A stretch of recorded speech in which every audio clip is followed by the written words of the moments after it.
Good evening and welcome to a program devoted entirely to Lefties Losing It.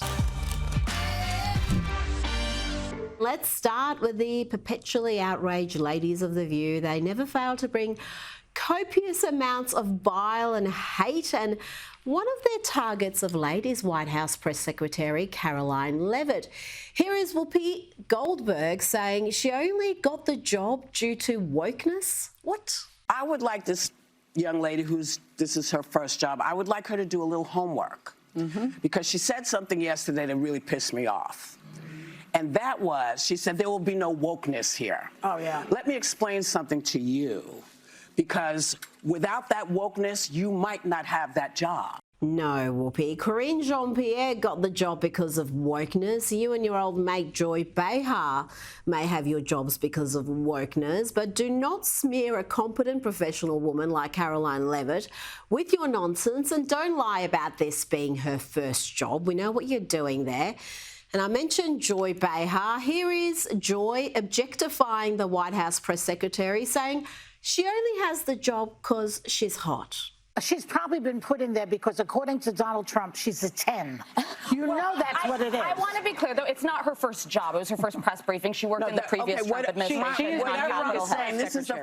You know what? She may be a 10, but she didn't get the job because of her looks. And anyone who has observed her at a briefing can figure that out for themselves. What matters to this president and this administration is how well you can do your job, and the American people agree with that sentiment. So it's about competence, skill, and merit. And so the president is focused on ensuring that the most competent individuals, the best and the brightest in this country, are in positions in this federal government. And one last point about Caroline Leavitt: the manner in which she answers questions is often masterful compared to what we've witnessed in the past. It's succinct, it's accurate, and guess what? She doesn't need 3 big binders to come up with the answer. Can you just tell us the numbers? How many have a criminal record versus those who are just in the country illegally? All of them, because they illegally broke our nation's laws, and therefore they are criminals as far as this administration goes. I know the last administration didn't see it that way, so it's a big culture shift in our nation to view someone who breaks our immigration laws as a criminal, but that's exactly what they are. What a notion. You break a nation's laws and you're considered a criminal.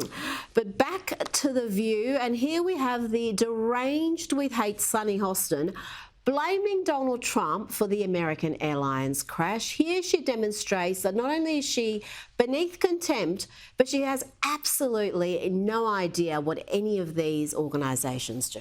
Trump fired the heads of the Transportation Security Administration and Coast Guard, and he also eliminated all the members of a key aviation security advisory group. The Aviation Security Committee will technically continue to exist, but it won't have any members to carry out the work of examining safety issues at airlines and airports. I think that is very telling, that when, voters decide that they want someone to blow things up and they want someone to blow up infrastructures, this is the result. Let's check in now with the Democrats and see how they are handling this enormous loss. Are they abandoning that woke craziness that made them unelectable? The rules specify that when we have a gender non-binary candidate or officer, the non-binary individual is counted as neither male nor female, and the remaining 6 offices must be gender balanced. With the results of the previous 4 elections, our elected officers are currently 2 male and 2 female.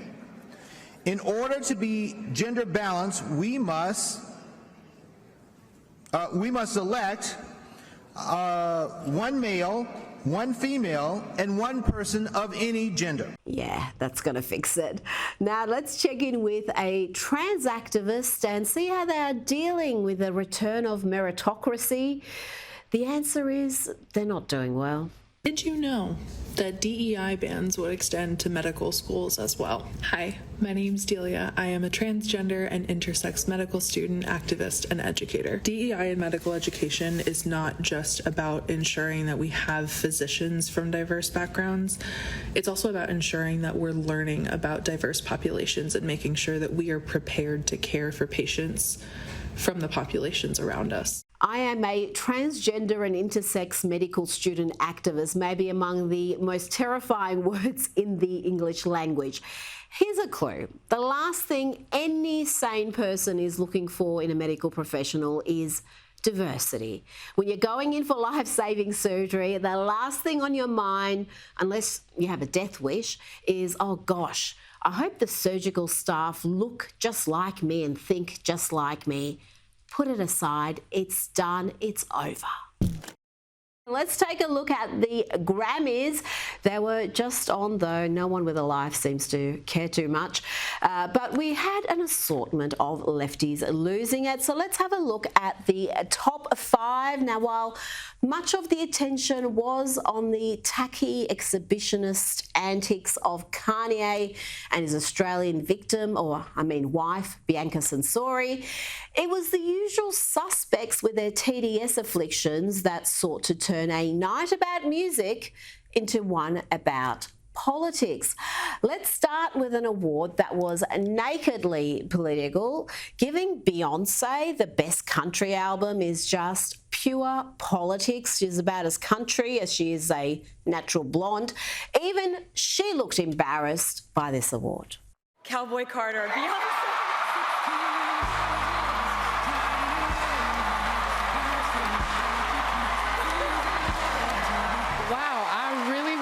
Expecting this. Yeah, we're all shocked. And no one who actually listens to and loves country music takes that seriously, because whether you love her album or not, it ain't country, folks. Now, coming in at number 4 in the Grammys Lefties Losing It list is Shakira, who couldn't help but virtue signal in a most vacuous and unnecessary fashion. I want to dedicate this award to all my immigrant brothers and sisters in this country. You're loved, you're worth it, and I will always fight with you. She will always fight with us? Why? What do we do, Shakira?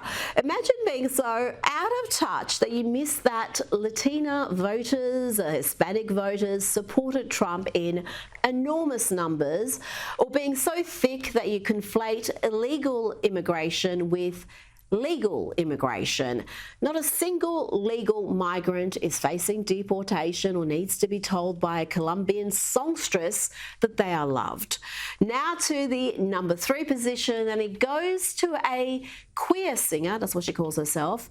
I've never heard of her, but she did win Best New Artist, and of course she had to mouth off about the LGBTQIA++ community and what she calls trans joy. Trans people have always existed and they will forever exist, and they will never, no matter what happens, take trans joy away, and that has to be protected more than anything, because I would not be here without trans girls. So just know that pop music is thinking about you and cares about you. Coming in at number 2 is another activist who has long been vocal in her support for the Democrats, who has urged Americans to vote for Hillary, vote for Biden and Kamala, and who is a single woman with little idea of the national divorce happening in the LGBTQ community, where many LGB folk are saying goodbye to the TQ activist. Here is Lady Gaga telling trans people that they're not invisible. No kidding. Trans people are not invisible. Trans people deserve love. The queer community deserves to be lifted up. Music is love. Thank you. And the number 1 lefty losing it at the Grammys is Alicia Keys. You'll remember her. She had to apologise, or should that be clarify, her questionable post about a paraglider whilst dressed in Palestinian colours just a few days after October 7. And who can forget her posing in a burqa like it's some high fashion item at a time where Muslim women in countries like Iran are risking their lives fighting against such garments. So let's hear what Alicia had to say at the Grammys. I'm sure this is going to be riveting. This is not the time to shut down the diversity of voices. We've seen on this stage talented, hardworking people from different backgrounds with different points of view, and it changes the game. DEI is not a threat, it's a gift.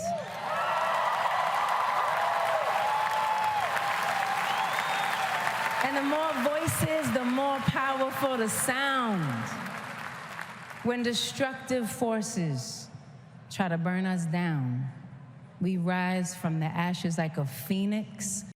DEI is not a threat, it's a gift. No, DEI is neo-Marxist lunacy. It's racism and sexism dressed up as false tolerance, and it has no place in a free society where people should be judged on their character and skills, not factors they have zero control over, like their gender, race, ethnicity.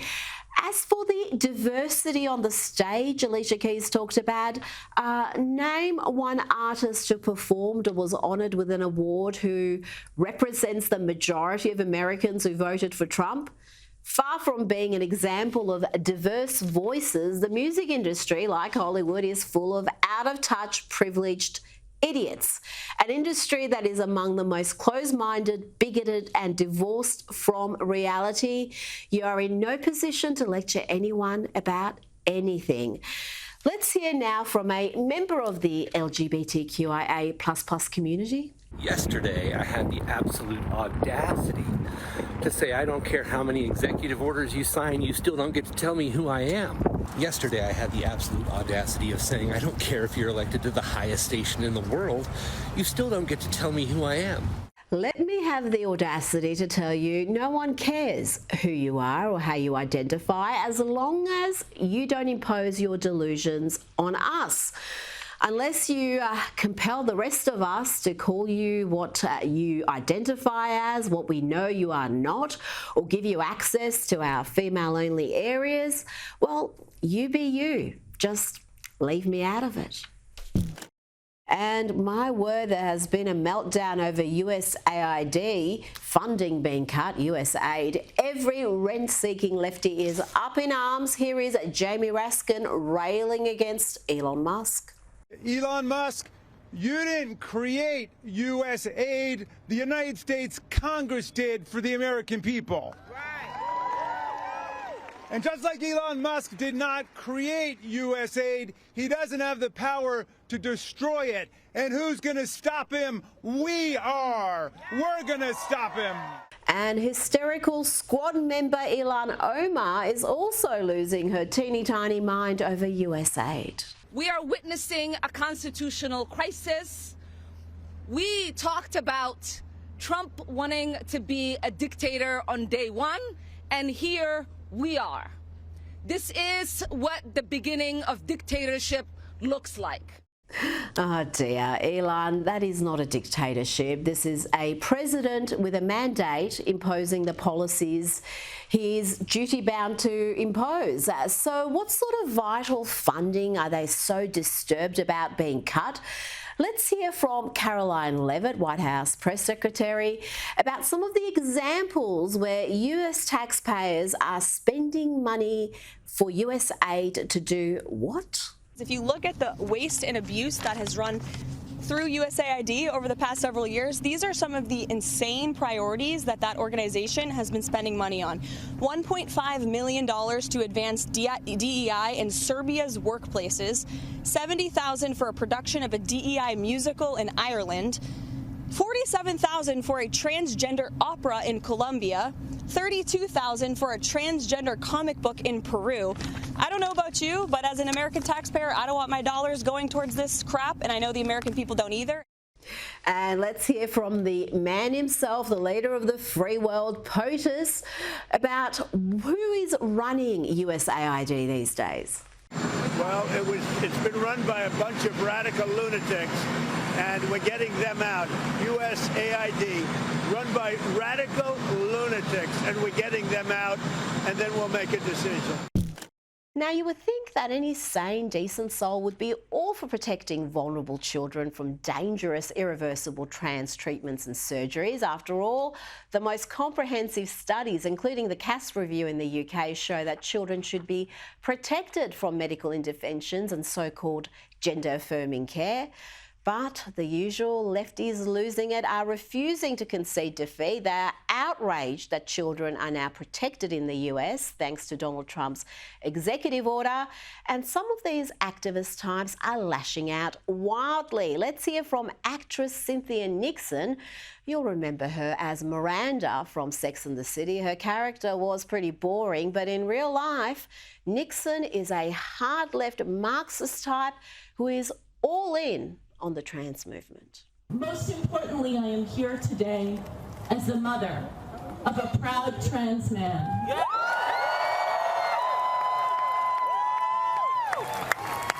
I am here today as the aunt of a proud trans man. My best friend's kid is trans, and my kid's best friend is trans. So her daughter is trans and identifies as a male. Her niece is trans. Her best friend's child is trans. Her child's best friend is trans. That should all be pretty much statistically impossible, except, as we know, social contagion and the influence of parents plays a big part in this movement. Let's hear what else Cynthia had to say, and it's worth noting that she has been a massive pro-Palestinian activist. How does she think her trans kid would go in Gaza? Not very good, Cynthia. My trans kid had his top surgery at NYU a number of years ago. Wow. His doctors were fantastic. New York is better than this. NYU should be better than this. Shame, and thank you all for being here. We must return again and again until this crime is reversed. Oh dear, that's a new low, isn't it? A mother celebrating her daughter having her healthy breasts removed. Don't get fooled by the harmless sounding terminology. When she says top surgery, she means a double mastectomy. If you're really a man, if you were born a man, then why do you need to have such drastic surgery to affirm it? Now to another Hollywood actress losing it over kids being protected from the trans lobby. Here is Jamie Lee Curtis mouthing off about fascism and referring to herself in the third person. I have a trans daughter. There are threats against her life. Just her existence as a human being, as if we haven't learned from fascism, like we haven't learned what the result of that is, the extermination of human beings. So, Jamie Lee Curtis is scared, and you should be too. And Jamie Lee Curtis has a voice, and she's trying to use it. Rita Panahi has a voice, and she's using it to tell you to calm down, lady, you're losing it. But Jamie Lee Curtis is not alone. Let's hear from another trans activist who can't believe that children in America, like children in much of the world, are now protected from dangerous experimental treatments and surgeries. They want to shut down New York over it. Shut this entire city down! Not on our watch. Because what they will try to do, they will try to separate us. They will kick the trans people off the bus. They're kicking the indigenous people off the bus. They're kicking our intersex community off the bus. Our Two-Spirit Plus family, they're kicking them off the bus. Not the Two-Spirit Plus family. Don't kick them off the bus. What are you going to do about it, dude? We are a community that is made and has been woven with the fire and the spirit of revolution. Revolution! Revolution? Ooh, that sounds a little bit insurrection-y to me, but you do you, love. Now let's hear from this young man who has a very important message to impart.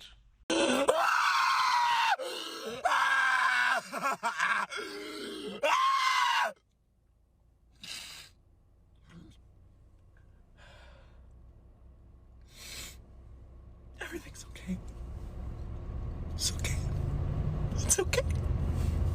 everything to... You know, we are blessed to have networks like MSNBC staffed by certifiable morons and pathological liars because they make my job just so easy. I just have to watch a few minutes and the Lefties Losing It content flows like the Mississippi in spring. Here is Joy Reid being a hysterical banshee and using words she doesn't seem to understand, like coup. We begin tonight with a full-on crisis in our democracy, as federal workers are literally locked out of their offices while operatives working for a private citizen essentially take over our government. If this were happening in any other country right now, I promise you, I'd be on the air calling it a coup. And Joy Reid, along with suffering from a severe case of stage 4 TDS, that's Trump derangement syndrome, she's also an election denier. And according to the left, that makes her a threat to democracy. They're even talking about like stealing an election. And it's making me rethink whether I do believe like election machines can be hacked. Because I've always been like, you can't hack the election machines, but they're like convincing me, I don't know, maybe you can, I don't know. I mean, to me in this world, anything is possible. Anything is possible. There are all these conspiracy theories out there about Trump and whether or not they cheated. I know you say that they didn't, but I know you kind of have to say that. Wait a minute, I didn't say they didn't. I don't know about you, but I'm shaking with fear with this dangerous democracy denial. Elon Musk, somehow using his tech connections, because I don't want to say genius because we know he's not. Yeah, he ain't a genius. But those relationships or whatever, because they just seem too confident. It just doesn't add up to me with all the support that she had. And I know that for you, and because of what happened with Fox and because what you do professionally with the network, you can't say it was the machines or something like that. But if you think it was the machines, but you can't say, just don't say anything. See, this is what I'm saying. I'm not saying anything. All I'm saying is there are many ways to cheat in an election. And I don't ever put it past Republicans to cheat in elections because they've been busted too many times. Let's hear now from a couple of women who are likely to be MSNBC viewers. Why do I say that? Because they are uninformed, unhappy, and a little unhinged. I took my kids to school today and just dropped them off, and I just feel so sad, right? Like, we all knew this was coming, and then I think that yesterday was far worse than any of us could have anticipated. And I took the day off to just kind of protect my peace, and I plugged back in this morning, and it's just so bad.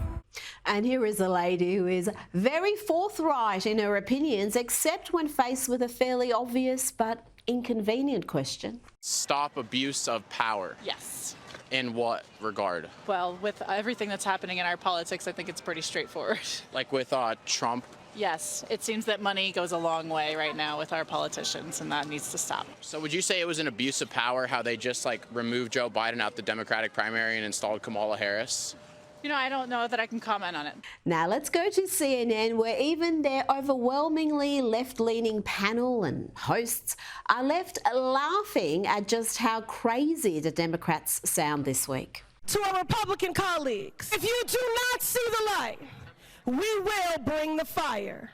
Resist! We are going to be in your face. We are going to be on your asses. We have days to stop the destruction of our democracy. We have work to do. Tell Elon Musk to take his hands off your money. We don't pledge allegiance to the creepy 22-year-olds working for Elon Musk. We pledge allegiance to the United States of America. And goddamn it, shut down the Senate. We are at war. We will win. We will win. We won't rest. We won't rest. Gretchen. Yes, So, the Democrats need a real leader, okay? They need a real leader, which currently does not exist in the Democratic Party. Trump has said all of these things were going to happen. We saw him align with Elon Musk, which may go down as the smartest thing that any presidential candidate has ever done. Now to possibly the most irritating woman you'll hear from all week, and that includes the ladies of The View. And MSNBC's nightly lineup.